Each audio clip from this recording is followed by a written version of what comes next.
Hey guys, welcome back to my channel. So today I'm going to be doing a makeup tutorial on the look that I'm wearing right here. And this look is inspired by a picture that I saw when I was scrolling on Facebook, which is this one right here.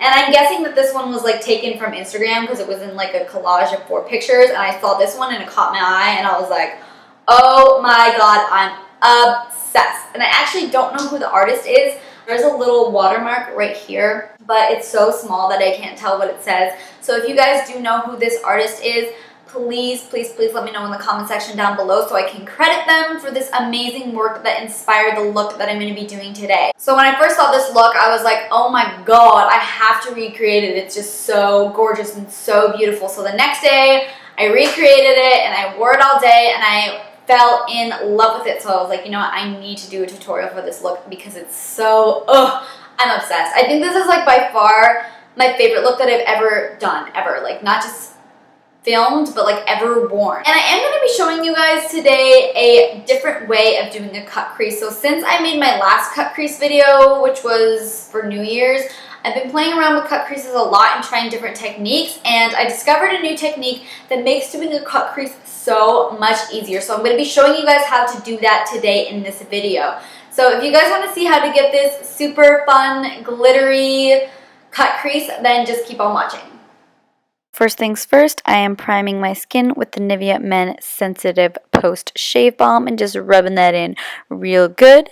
And then I am going to move on to my second primer, which is my smoothing primer, and for this I am using the Tarte Timeless Ageless something or other primer. I'll link it below as always, and I'm just putting this one in the T-zone and where I have the largest and most visible pores as always. And then I'm going to do some color correcting, and for this I am using my Smashbox color correcting stick and Look Less Tired light, and then going right over that with my Kevyn Aucoin Sensual Skin Enhancer Concealer just to make sure my dark circles are nice and covered up. Then I'm just going to take my damp beauty blender and just buff that out so it's not too heavy or cakey under my eyes.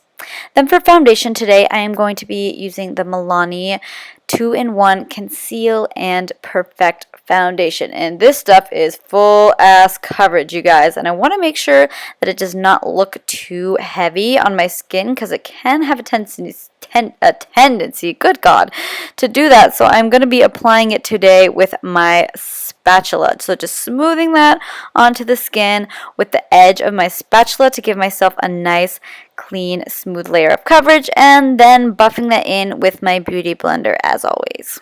And I know I say this in every video, but I just got to put that disclaimer out there. I know this foundation does not match my face whatsoever, but it does match my neck and the rest of my body. And just so you guys know, I am in the shade 01.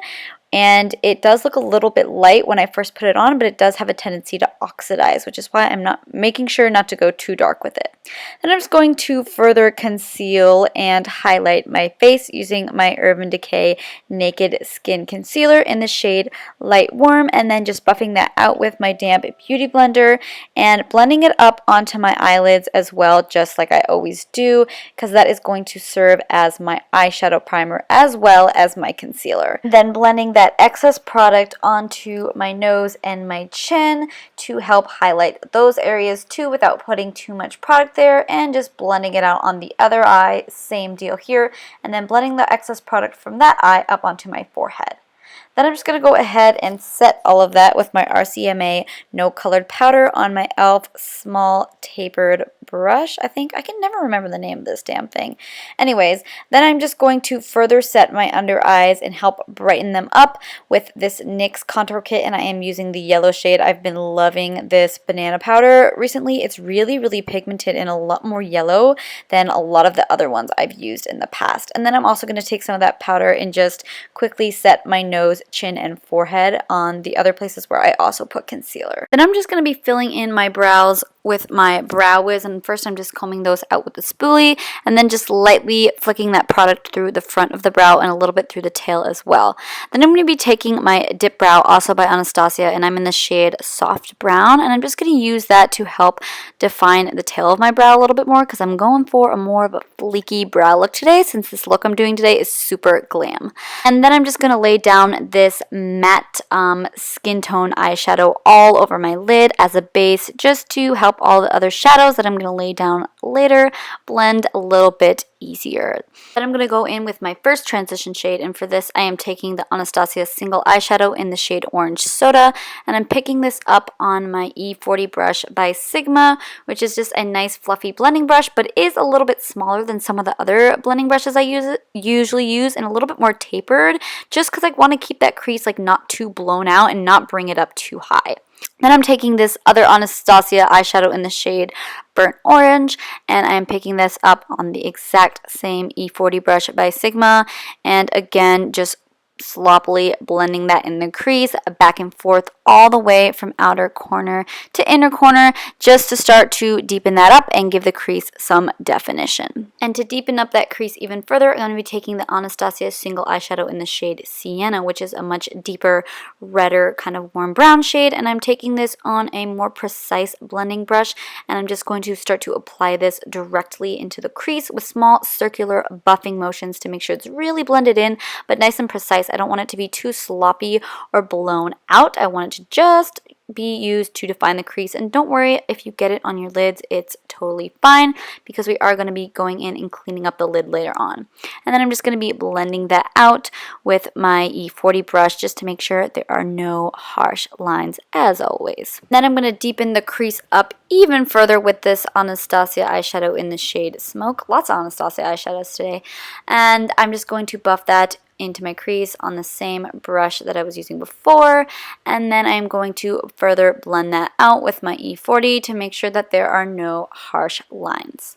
Then I'm going to be going in with my MAC Pro Longwear Concealer, and I'm taking this on a small concealer brush by e.l.f., and I'm going to use this to start carving out the lid. So this is why you can be totally sloppy with the crease shades and not have to worry about it, because we're using this to actually carve out that lid shape and create the right shape of the cut crease that we want. So just pack that all over the lid like you normally would, and then be careful once you get up to the crease. And what you want to do is you actually want to take this up further than your natural crease, and the reason for that is because if you just go in where your natural crease ends and you open your eye, the cut crease shape is totally going to get lost. So by bringing it up past your natural crease, you're kind of creating a new crease so that when you open your eye, you can really see that cut crease shape. So just make sure you take your time with this step and go back and forth between the eyes to make sure that they look even and that you have the shape that you want. So now I'm going to add my lid shade, and for this I'm using the shade Snow from the Lorac Pro 2 palette, but just use any shimmery white shadow that you want to or that you have. It doesn't really matter. And I'm just packing this all over the lid right on top of that concealer with the same brush that I used to carve out the lid. Now I'm basically going to redefine that crease since some of the definition got covered up with the concealer and lid shade. So I'm going back in with the Smoke color, and this time I'm taking it on an E65 small angled brush by Sigma, and just very carefully with kind of light flicking motions, really carving out that crease shape. So going right over the top of the line where the lid shade ends and meeting that with the kind of warmer brown crease colors. And after that's complete, I'm going to go in with the MakeupGeek eyeshadow in the shade Mocha, which is a little bit of a lighter brown than the Smoke shade. And I'm taking that on a pencil brush by Sigma, and I'm just lightly flicking that upwards to blend out the Smoke shade and blend it into Sienna. Then I'm taking some more Sienna also on that pencil brush and doing basically the same thing. So placing it right where the Mocha ends and flicking that upwards to help further blend it into the crease. And then I'm just going to go back in one more time with the Real Techniques blending brush and just blend that crease out a little bit more so there are no harsh edges.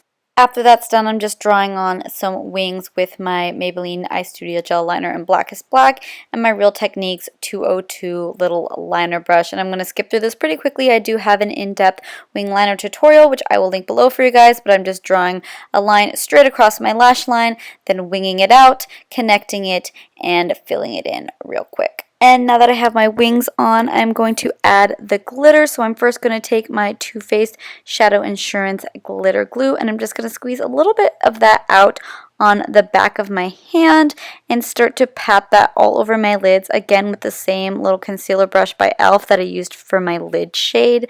And the reason I'm putting my glitter on after my wings is because I found that when I did this look before, when I practiced it, the glitter was a little bit chunky, so it made it really hard to apply the gel liner on top of that.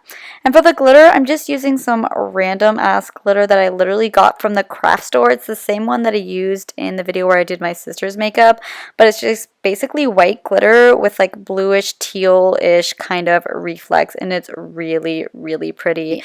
And I am just going to go back over my wings really quickly just to re-blacken them because some of them did get covered up with the glitter, but it's much easier this way, I promise, than to apply the glitter first.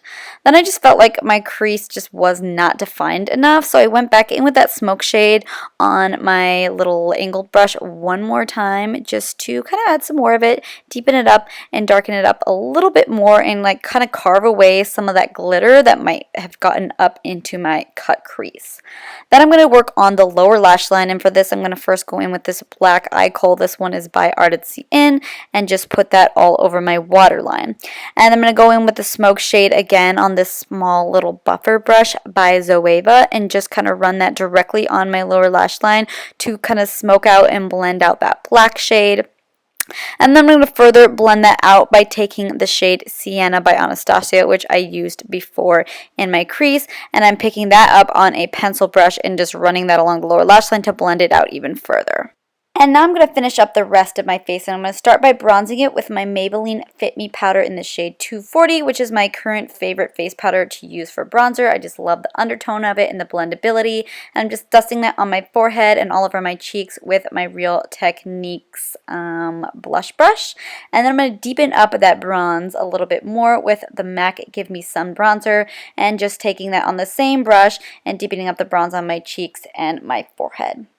Then I'm going to highlight, and the first highlighter that I'm going to use is Anastasia So Hollywood highlighter, and I'm going to place that right on the tippy tops of my cheekbones to get that pop and glow. And ooh, look at that glow. Is that not amazing? And I'm also going to highlight the tippy tip of my nose. I'm going to put some of that on my Cupid's bow as well, and add a little bit to my chin and to the center of my forehead for some extra glow there as well. Then to intensify that highlight, I'm taking the Jeffree Star Skin Frost in the shade Ice Cold, placing some more of that on my cheekbones, and then also using that to highlight the inner corners of my eyes. And then I'm just going to go right over top of that inner corner highlight with the So Hollywood Illuminator just to brighten it up a little bit more. And I'm also going to use So Hollywood to highlight my brow bone, and for this I'm using my MAC 242 brush, and I really just feel like this step helps tie together the whole look and take the glam level up to the next level. And then I'm just going to place some of that So Hollywood right over top of my brow bone for that brow bone highlight sandwich that I just love. And then I'm going to slay a quick contour with my NYX Contour Kit, picking up the cool tone shade in the palette on my Real Techniques contour brush and doing like I always do, starting at the back of my cheeks by my ear and blending it upwards in circular motions and down towards my mouth. Then I'm going back into the palette and picking up the banana shade on this little e.l.f. brush and just going right underneath where I placed that contour, because I did get just a tad bit sloppy with my bronzer, so I just want to make that line look nice and sharp. Then for blush, I'm going in with the Tarte blush in the shade Celebrated and dusting that on my cheeks with my e.l.f. blush brush, which I have been loving for blush lately. It's just so cute and small and fits perfectly on the apples of my cheeks. Then, as if my cheeks were not glowing enough already, already, I'm going to take the Bobbi Brown highlighter in the shade Bronze Glow, which is too dark for me to use as a highlight, but I like to dust it over my cheek just for a little bit of an extra glow. Then I applied some lashes off camera. I honestly have no idea which ones they were, so I will link them below for you guys, of course. And then I am going to finish off with my lips, and here I am being a terrible YouTuber and completely covering up this clip, but I'm just lining my lips with the MAC Oak lip liner pencil, and then filling it in with the Maybelline Nude Embrace lipstick, and this is their creamy matte formula. Love this formula, so bomb. And this color is so pretty. It's such a pretty deep kind of brownish mauvey nude. It's one of my absolute favorites. So once the lips are done, this look is complete. Alright guys, so that concludes this tutorial. Thank you so much for watching, and I really hope you enjoyed this video and like this look as much as I do. If you did like the video, don't forget to give it a thumbs up on the way out and subscribe to my channel if you have not already. Also, don't forget you can follow me on all other social media platforms. You can follow me on Instagram, Twitter, and Snapchat, all of which are Z_Sprucey, which I will link for you guys below as always, as well as all the products that I used in today's video. So yeah, I hope you guys have a wonderful day. And again, thank you so much for watching, and I will see you in my next video. Bye.